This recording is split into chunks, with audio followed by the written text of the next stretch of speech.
તો મિત્રો, સ્વાગત છે અમારી યુટ્યુબ ચેનલમાં તમારું। તો મિત્રો, આજે આપણે એક મુસલમાન એવા ઇકબાલની માં મેલડીના ઇતિહાસની વાત કરીશું। તો મિત્રો, માં મેલડી માત્ર હિન્દુઓની દેવી છે એવું નથી। આ જગતમાં એવા ઘણાય પરચા માં મેલડીએ પૂર્યા છે અને સાબિત કરી દીધું છે કે માં મેલડી હિન્દુ હોય કે મુસલમાન, એ તો આખા જગતની માં છે। તો મિત્રો, એવા જ એક પરચાની આપણે આજે વાત કરીશું। રાજકોટમાં આવેલા પારેવડી ચોકમાં ઇકબાલ નામનો મુસલમાનનો દીકરો એની પત્ની અને 3 બાળકો સાથે એક નાનકડી ઓરડીમાં રહેતો હતો। સંતાનોમાં તેને 2 દીકરીઓ અને સૌથી નાનો એક 5 વર્ષનો દીકરો હતો અને એને માથે 70 લાખનું દેવું થઈ જાય છે અને લેણદારો મારું મારું કરી રહ્યા હોય છે અને દિવસે ને દિવસે ઘરમાં ગરીબી વધતી જાય છે। એટલે તેઓ પારેવડી ચોક છોડી ભગવતીપુરામાં રહેવા જતા રહ્યા। હવે એક દિવસ બન્યું એવું કે તેના એકના એક દીકરાને ધગધગતો તાવ ચડે છે। એટલે એની પત્ની બોલી કે લેણદારો તો તમને જ્યારે મળશે ત્યારે તમને મારશે, પણ આ દીકરાને દવાખાને નહીં લઈ જઈએ તો તે જરૂર મરી જશે।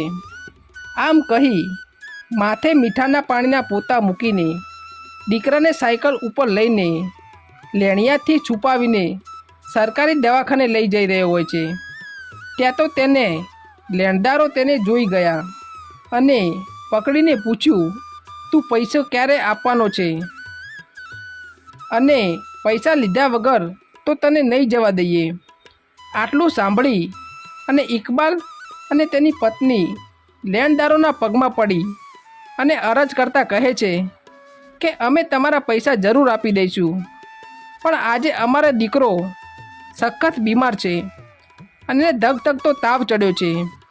જો એને દવા નહીં કરાવીએ તો એ મરી જશે। એટલે મહેરબાની કરીને અમને 1 તારીખ સુધીનો સમય આપો, અમે તમને તમારા બધા જ પૈસા ચૂકવી દઈશું। આટલું સાંભળતા લેણદારોમાંથી એક ભાઈ બોલ્યો, એને જવા દો, આજે એનો દીકરો બીમાર છે, 1 તારીખ સુધીનો સમય આપી જુઓ। એને આમ કહી દીકરાને દવા કરાવી અને ઘરે ગયો। આમ ધીરે ધીરે દિવસો પસાર થવા લાગ્યા।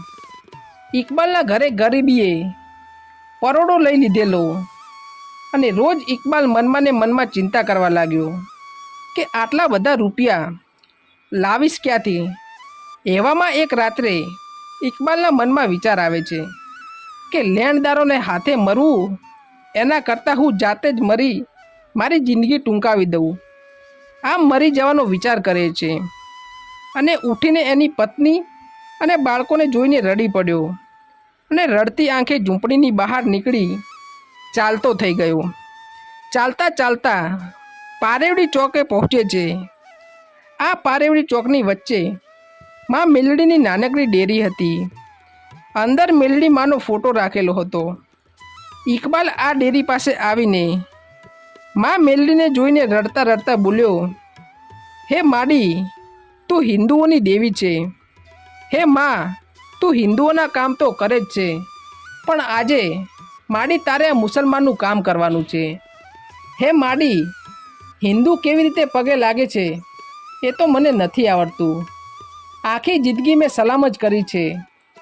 આમ 2 હાથ જોડી એટલું બોલ્યો કે હે માડી, હું દેવાદાર થઈ ગયો છું, હું ભિખારી બની ગયો છું અને હમણાં જ હું થોડા સમયમાં મરવા જઈ રહ્યો છું, પણ માડી, મારી ઝૂંપડીમાં મારા 3 બાળકો અને મારી પત્ની છે, એનું તું ધ્યાન રાખજે માડી।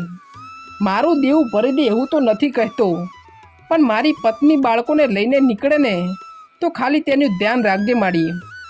આટલું કહી ઇકબાલ ચાલતો ચાલતો હાજી ડેમ ઉપર જઈને 4 ફૂટની દિવાલ ઉપર ચડીને ખુદાને યાદ કરી અંદર કૂદકો મારવા જાય છે। ત્યાં તો કોઈએ પાછળથી તેને પકડ્યો। ઇકબાલે પાછું વળીને જોયું તો 80 વર્ષની એક ડોશીમાં હાથમાં લાકડી લઈને ઊભા હતા। ઇકબાલે પૂછ્યું, કોણ છો ડોશીમાં તમે? ડોશીમાં બોલ્યા કે ઇકબાલ, તે પારેવડી ચોકમાં માં મેલડીની ડેરી પાસે આવીને કીધેલું કે મારા બાળકો અને મારી પત્નીનું ધ્યાન રાખજે. હું એ જ પારેવડી ચોકની માં મેલડી છું. દીકરા ઇકબાલ, હિન્દુ હોય કે મુસલમાન હોય, પણ મર્યા પહેલાં જો એના પરિવારને મારા ખોળામાં નાખે અને એને કમોતે મરવા દઉં તો હું મેલડી ના કહેવાઉં. ઇકબાલ, તું ઘરે પાછો જા અને કાલે સવારે બજારમાંથી એક શ્રીફળ અને ચૂંદડી લઈને મારા નામના ચાંદલા કરીને તારા ગોખલામાં બેસાડજે અને મારું સ્મરણ કરી દીવો અને અગરબત્તી કરજે. દીકરા, મારા બેસણા તારા ઘરે થયા પછી જો તું પારેવડી ચોકમાં જાય અને જો કોઈ લેણદાર જો તારી સામે આંખ ઊંચી કરીને જોવે તો હું એની આંખના લોચન ના છીનવી લઉં તો હું મેલડી નહીં. પછી ઇકબાલ રાત્રે ઘરે આવ્યો અને સવારે ઉઠીને બજાર તરફ જાય છે ત્યારે 13 લેણિયા તો તેની સામે મળ્યા અને એમાંથી એકે કહ્યું, વાહ ઇકબાલ વાહ, ખરો મુસલમાનનો દીકરો, પહેલી તારીખ થવા ન દીધી અને રાત્રે 70 લાખ રોકડા આપી ગયો. આ સાંભળતા જ ઇકબાલની આંખમાંથી હરખના આંસુ આવી ગયા. તરત જ પારેવડી ચોકમાં જઈને માં મેલડીની ડેરી સામે લાકડી પડે એમ પડી આભાર વ્યક્ત કરવા લાગ્યો. પછી તો ઇકબાલ રોજ મેલડીમાંની સેવા પૂજા કરવા લાગ્યો. તો મિત્રો, આમ માં મેલડીએ મુસલમાનને દેવામાંથી બચાવ્યો.